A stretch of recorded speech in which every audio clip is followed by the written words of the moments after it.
Hello mga idol, mayong adlaw na pod. Kani nindot kayo ni guys no kay hapit na pod ang duwa sa atong kababayan si Joey Canoy against Oscar Colasso. Depensa ni Colasso guys. So based sa akong opinion o prediction na ning duwa kay since ako ano mo yun personal mo ko nakakita sa dinwaan ni Oscar Colasso atong duwa ni Melvin Jerusalem dito sa Indio, California no.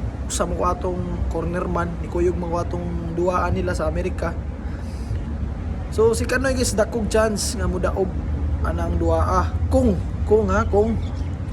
sakto siya sa bala. Si Canoy magod sa ako ang pagka personal ako nga ano niya kay dugay may nagkuyog po na nagkasabayan ni Canoy no sa amateur pa lang anto nagpro na siya. So si Canoy skills, speed, nasa skills, nasa power no. Ang problema ni Canoy kay tong last niyang duwa dili jud the last na duwa no, nasa duwa sa ano sa Japan tong ginak out niya o PBF.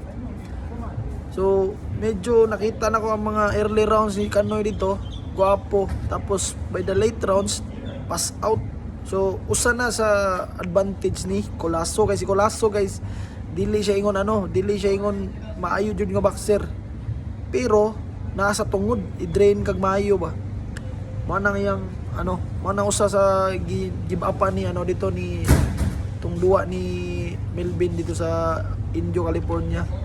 Manang nakitang way ni Colasso para pildihon si Melvin atong time. So mo to guys, ang kailangan na gyud ni Joey Canoy ng duwa sakto sa bala, stamina, ligo na yung depensa. Mao ra gyud na guys para makuha niya yung World Championship belt. Kasi si Colasso kung sa technique mas advantage man ako si Kuan, mas feel na ko ihatag na ko ang speed, ihatag na ko kay Canoy ang speed, ang power, na power si Canoy, na power si Colasso, na power, pero majority guys murag ang number one advantage mo ni Colasso ni duwa kay maayo siya mo duwa sa tungod, step backan ka, balikan ka, i-drain kag maayo, balik-balikan kaniya. Manay ang style ni Colasso, which is lindot kay na nga guys, lindot kayo na fit kay na kay kay Pedro Tadora no. Gwapo ka na duwa kay si Pedro manggod. Technically kuan jud siya, ihag yun ng style nga kanang pressure fighting ba. So sa karon atong i-predict mo na nga kay Canoy versus Colasso. So si Canoy mao gina chance niya no. Skills na siya, power na siya, speed na siya. Usar gyud dapat niya improve ani mayo. Og i-training niya mayo. Kana ra gyung stamina.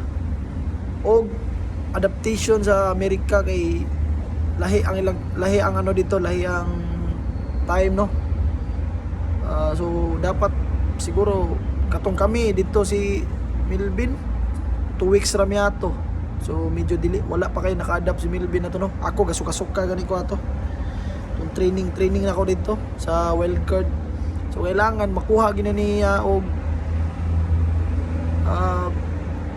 at least 1 month kung kaya, pero karon na naman ta sa weeks no, 1 week to go na lang. Ambot kung nakalupad na ba ang team ni Canoy dito. Pero all in all still congratulations ya po kay Canoy no, kay niabot siya ng level which is pangandoy na sa uban pod, pangandoy pa na ako especially. So yan po na to guys nga hinaot nga maayo ang dagan sa duwa niya dito, kuha niya ang belt. So tol, pre, God bless and good luck.